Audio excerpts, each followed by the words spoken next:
ଅନେକ ଦିନ ତଳର କଥା। ରାଜା ଭୋଜଙ୍କ ପୁଅ ଥରେ ଜଙ୍ଗଲକୁ ଶିକାର କରିବାକୁ ବାହାରିଥାନ୍ତି। ସାଙ୍ଗରେ ଥାନ୍ତି ମନ୍ତ୍ରୀ, କଟୁଆଳ ଓ ସେନାପତିଙ୍କ ପୁଅ ଓ କିଛି ସୈନ୍ୟ ସାମନ୍ତ। ଜଙ୍ଗଲରେ ଏଣେତେଣେ ଶିକାର ଖୋଜୁ ଖୋଜୁ ହାଲିଆ ହୋଇ ଘୋଡ଼ାର ଗତି ଧୀର କଲେ ଓ ମନ୍ତ୍ରୀଙ୍କର, କଟୁଆଳଙ୍କର, ସେନାପତିଙ୍କ ପୁଅ ଆଗକୁ ପଳାଇଲେ ଓ ସେମାନେ ଭୁଲିଗଲେ ଯେ ରାଜା ପୁଅ ପଛରେ ରହିଯାଇଛନ୍ତି ବୋଲି। ରାଜକୁମାର ହାଲିଆ ହୋଇଯାଇଥିବାରୁ ଆଉ ଆଗକୁ ଯାଇପାରିଲେ ନାହିଁ। ଗୋଟିଏ ଗଛ ମୂଳ ଦେଖି ସେଠାରେ ବିଶ୍ରାମ କରିବାକୁ ଲାଗିଲେ। ସଙ୍ଗେ ସଙ୍ଗେ ଏକ ବିରାଟକାୟ ବାଘ ତାଙ୍କ ଆଡ଼କୁ ମାଡ଼ି ଆସିଲା। ରାଜପୁଅ ଡରରେ କିଛି ଉପାୟ ନ ପାଇ ଏକ ଗଛକୁ ଚଢ଼ିଗଲେ ଓ ସେଠାରେ ବସିଲେ। ହଠାତ୍ ପଛରୁ କାହାର ଯେପରି କିଏ ଜଣେ ଗଛ ଉପରେ ଅଛି ସେପରି ଲାଗିଲା। ରାଜାପୁଅ ପଛକୁ ବୁଲିକରି ଚାହିଁଲେ ଓ ଦେଖିଲେ ଏକ ବିରାଟ ଭାଲୁ ମଧ୍ୟ ସେ ଗଛ ଡାଳରେ ବସିଛି ଓ ଭାଲୁ ରାଜାପୁଅଙ୍କୁ ଦେଖି କହିଲା, ତୁମେ ଭୟ କରନି ସାଙ୍ଗ, ମୁଁ ମଧ୍ୟ ଏ ବାଘକୁ ଡରିକି ଏ ଗଛ ଉପରେ ବସିଛି। ତୁମେ ଭୟ ନ କରି ମୋ କୋଳରେ ଶୋଇପଡ଼ ଓ ବାଘ ଚାଲିଗଲେ ଆମେ ଦୁଇ ଜଣ ଏଠାରୁ ଯିବା। ମୁଁ ତୁମର କିଛି କ୍ଷତି କରିବି ନାହିଁ। ଆମେ ଦୁଇ ଜଣ ଆଜିଠାରୁ ଦୁହେଁ ମିତ ବସିଲୁ। ଏହି କଥା ଶୁଣି ରାଜାପୁଅ ଭାଲୁ କୋଳରେ ଚୁପକିନା ମୁଣ୍ଡ ରଖି ଶୋଇବାକୁ ଲାଗିଲା ଓ ଭାବିଲା, ଯଦି ବି ମୁଁ ମଧ୍ୟ ଭାଲୁ କଥା ନ ମାନେ ଭାଲୁ ମଧ୍ୟ ମୋତେ ଖାଇ ଦେଇପାରେ। ରାଜକୁମାରଙ୍କୁ ନିଦ ହୋଇଗଲା। ଏତିକିବେଳେ ତଳେ ଥାଇ ବାଘ କହିଲା, ଆରେ ଭାଲୁ, ତୁ ଗୋଟେ ଜଙ୍ଗଲୀ ଜୀବ ହୋଇ ଗୋଟେ ମଣିଷକୁ କୋଳରେ ଶୁଆଉଛୁ। ତୋତେ କ'ଣ ଲାଜ ଲାଗୁନାହିଁ? ଆଉ ତୁ ତାକୁ ତଳକୁ ପକେଇ ଦେ। ତୋର ମୋର ମିଶି ତାକୁ ଖାଇଦବା। ମୁଁ ତତେ ବି ଖାଇବି ନାହିଁ। ଆମେ ଦୁଇ ଜଣ ଖୁସିରେ ଜଙ୍ଗଲ ପଳେଇବା। ବାଘର ଏହି କଥା ଶୁଣି ଭାଲୁ କହିଲା, ଛି ଛି, ଏମିତିକା ମିତ୍ରଦ୍ରୋହୀ କାମ ମୁଁ କରିପାରିବି ନାହିଁ। ମୁଁ ରାଜକୁମାର ସହିତ ମିତ୍ର ବସିଛି। କିଛି ସମୟ ପରେ ଭାଲୁ କହିଲା, ସ୍ମିତ, ଏଥର ମତେ ନିଦ ଲାଗିଲାଣି। ତୁମେ ବସ, ମୁଁ ତୁମ କୋଳରେ ଶୋଇବି। ରାଜାପୁଅ କହିଲେ, ହଉ, ତୁମେ ଏବେ ଶୁଅ ମିତ। ଏବେ ଭାଲୁ ରାଜକୁମାରଙ୍କ କୋଳରେ ଶୋଇଲା। ଭାଲୁକୁ କିଛି ସମୟ ପରେ ନିଦ ହେଇଗଲା ଓ ବାଘ ମଧ୍ୟ ସେହିପରି ରାଜକୁମାରଙ୍କୁ କହିଲା, ରାଜକୁମାର, ତୁମେ ଏ ଭାଲୁକୁ କୋଳରେ ଶୁଆଉଛ, ସିଏ ତମକୁ ଯେମିତି ହେଲେ ଖାଇଦେବ। ତୁମେ ତାକୁ ତଳକୁ ପକେଇ ଦିଅ, ମୁଁ ତାକୁ ଖାଇଦେଇ ଆରାମରେ ଜଙ୍ଗଲକୁ ପଳେଇବି। ତୁମର କିଛି କ୍ଷତି କରିବି ନାହିଁ। ଏହା ଶୁଣି ରାଜକୁମାର ଡରିଗଲେ ଓ ଭାବିଲେ, ସତେ ତ, ଇଏ ତ ଗୋଟେ ହିଂସ୍ର ପଶୁ ଆଉ ମତେ ଖାଇଦବ। ଯେତେବେଳେ ବାଘ ମାମୁଁ ପଳେଇବ, ଇଏ ତ ମତେ ଖାଇକି ଜଙ୍ଗଲକୁ ପଳେଇବ।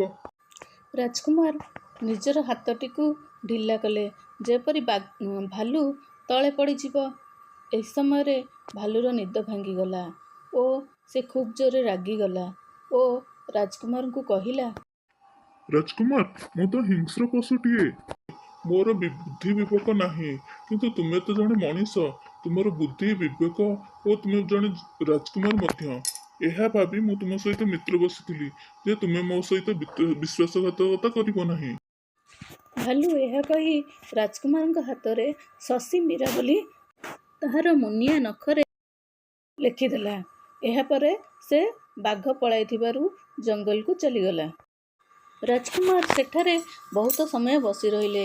କିଛି ସମୟ ପରେ ସୈନ୍ୟ ସାମନ୍ତମାନେ ରାଜକୁମାରଙ୍କୁ ଖୋଜି ଖୋଜି ଆସିଲେ ଓ ରାଜକୁମାରଙ୍କୁ ସେଠାରୁ ନେଇକି ରାଜ୍ୟକୁ ଗଲେ।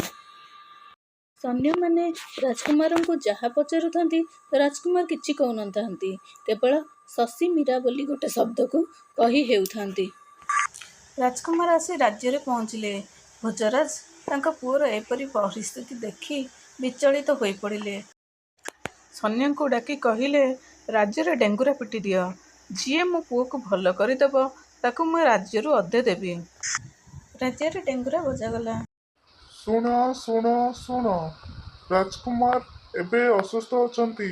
ମହାରାଜ ଘୋଷଣା କରିଛନ୍ତି, ଯିଏ ରାଜକୁମାରଙ୍କୁ ଭଲ କରିଦେବ ସେ ରାଜ୍ୟରୁ ଅଧେ ନେବ। ଏତିକିବେଳେ ମୁଖ୍ୟମନ୍ତ୍ରୀ ଜଣେ ନାରୀଙ୍କୁ ଆଣି ରାଜାଙ୍କ ପାଖକୁ ଆସିଲେ ଓ ନାରୀଟି ରାଜାଙ୍କୁ କହିଲେ, ମହାରାଜ, ଆପଣ ବ୍ୟସ୍ତ ହୁଅନ୍ତୁନି, ମୁଁ ରାଜକୁମାରଙ୍କୁ ଭଲ କରିଦେବି। ରାଜକୁମାରଙ୍କୁ ଡକାହେଲା। ରାଜକୁମାର ଖାଲି ଶଶୀ ମୀରା ଶଶୀ ମୀରା ହିଁ କହି ଚାଲିଥାନ୍ତି। ନାରୀ ଜଣକ କହିଲେ, ରାଜକୁମାରଙ୍କୁ ଅଭିଶାପ ମିଳିଛି। ତାଙ୍କୁ ଯିଏ ଶଶୀମୀରାର ମାନେ ବୁଝାଇଦେବ ସେ ଠିକ୍ ହୋଇଯିବେ। ସକୁ ନେଇ ଶ୍ଲୋକଟିଏ କହିଲେ ନାରୀ ଜଣକ। ସଦ୍ଭାବ ପ୍ରତିପନ୍ନା ବଞ୍ଚନେକା ବିଦଗ୍ଧତା ଅଙ୍କମାରୁହ ସୁକ୍ତାନା ହନ୍ତୁ ଅଙ୍କିବା ପୌରୁଷ। ଏହାର ଅର୍ଥ ହେଉଛି, ଯେ ତୁମକୁ ଭରସା କରି ତୁମ ସହିତ ମିତ୍ରତା ବାନ୍ଧିଛି ଓ ତୁମକୁ ନିର୍ଭର କରି ତୁମ ପାଖରେ ଅଚିନ୍ତାରେ ଶୋଇପଡ଼ୁଛି, ତାକୁ ତୁମେ ମାରିକରି କି ପୌରୁଷତା ପ୍ରାପ୍ତ କରିବ? ଏହା ଶୁଣିସାରିବା ପରେ ରାଜକୁମାର କେବଳ ସି ମୀରା ହିଁ କହିବାକୁ ଲାଗିଲେ। ଏହା ଦେଖି ଭୋଜରାଜ ଆଶ୍ଚର୍ଯ୍ୟ ହୋଇଗଲେ। ଏହାପରେ ନାରୀ ଜଣକ ସି ଅକ୍ଷରର ଅର୍ଥ କହିବା ପାଇଁ ଏକ ଶ୍ଲୋକ ଆରମ୍ଭ କଲେ। ସିତୁଗତ୍ୟା ସମୁଦ୍ରସ୍ୟ ଗଙ୍ଗାସାଗର ସଙ୍ଗମଂ ବ୍ରହ୍ମଃ ମୁଚ୍ୟତେ ପାପଂ ମିତ୍ରଦ୍ରୋହୀ ନ ମୁଚ୍ୟତେ। ଅର୍ଥାତ୍ ଗଙ୍ଗା ସାଗର ସଙ୍ଗମ କଲେ ଓ ସେହି ଜଳରେ ଗାଧେଇଲେ ବ୍ରହ୍ମହତ୍ୟା ଭଳି ପାପରୁ ମଧ୍ୟ ମୁକ୍ତି ମିଳିଥାଏ, କିନ୍ତୁ ମିତ୍ରଦ୍ରୋହ ଭଳିଆ ପାପରୁ କୌଣସି ପ୍ରକାରରେ ମଧ୍ୟ ମୁକ୍ତି ମିଳିନଥାଏ। ଏହାପରେ ରାଜକୁମାର ଖାଲି ମୀରା କହିବାକୁ ଲାଗିଲେ। ତୃତୀୟ ଶ୍ଲୋକଟି ଆରମ୍ଭ କରିବାକୁ ଯାଇ ନାରୀ ଜଣକ କହିଲେ, ମିତ୍ରଦ୍ରୋହୀ କୃତଘ୍ନଚ ଯେ ବିଶ୍ୱାସ ଘାତକାଃ ତ୍ରୟସ୍ନର୍କ ସେ ଯାନ୍ତି ଯାବତ୍ ଚନ୍ଦ୍ର ଦିବାକରା। ଏହାର ଅର୍ଥ ହେଉଛି, ଯେଉଁ ଲୋକ କୃତଘ୍ନ, ମିତ୍ରଦ୍ରୋହୀ ଓ ବିଶ୍ୱାସଘାତକ ସେମାନେ ସୂର୍ଯ୍ୟଚନ୍ଦ୍ର ଥିବା ପର୍ଯ୍ୟନ୍ତ ନର୍କକୁ ଯାଆନ୍ତି। ଏଥର ରାଜକୁମାର କେବଳ ରା କହିବାକୁ ଲାଗିଲେ। ରା ଅକ୍ଷରର ଅର୍ଥ କହିବାକୁ ଯାଇ ନାରୀ ଜଣକ ଶ୍ଲୋକଟିଏ ଗାଇଲେ। ରାଜସ୍ଥ ନିଜ ପୁତ୍ରଶ୍ଚ ଯଦି କଲ୍ୟାଣମୁଚ୍ୟତେ ଦେହ ଦାନଂ ଦ୍ୱିଜ ତୁଭ୍ୟଂ ଦେବତାରାଧନଂ ନୁକୁରୁ। ଏହାର ଅର୍ଥ ବୁଝାଇବାକୁ ଯାଇ ନାରୀ ଜଣକ କହିଲେ, ହେ ରାଜା, ଯଦି ଆପଣ ଆପଣଙ୍କ ପୁତ୍ରର ମଙ୍ଗଳ କାମନା କରୁଛନ୍ତି, ତେବେ ବ୍ରାହ୍ମଣମାନଙ୍କୁ ଦାନ ଧର୍ମ କରିବା ସହିତ ଦେବ ଆରାଧନା କରନ୍ତୁ।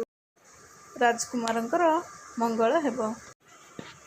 ନାରୀ ଜଣଙ୍କଠାରୁ ଶଶୀମୀରାର ଅର୍ଥ ବୁଝିବା ପରେ ରାଜକୁମାର ଭଲ ହୋଇଗଲେ, ଆଉ ପାଗଳ ପରି ହେଲେ ନାହିଁ ଓ ଶିକାର କରି ଯାଇଥିବା ବେଳେ ସବୁ କାହାଣୀ ତାଙ୍କ ବାପାଙ୍କୁ କହିଲେ। ଭୋଜରାଜ ଆଶ୍ଚର୍ଯ୍ୟ ହୋଇଗଲେ।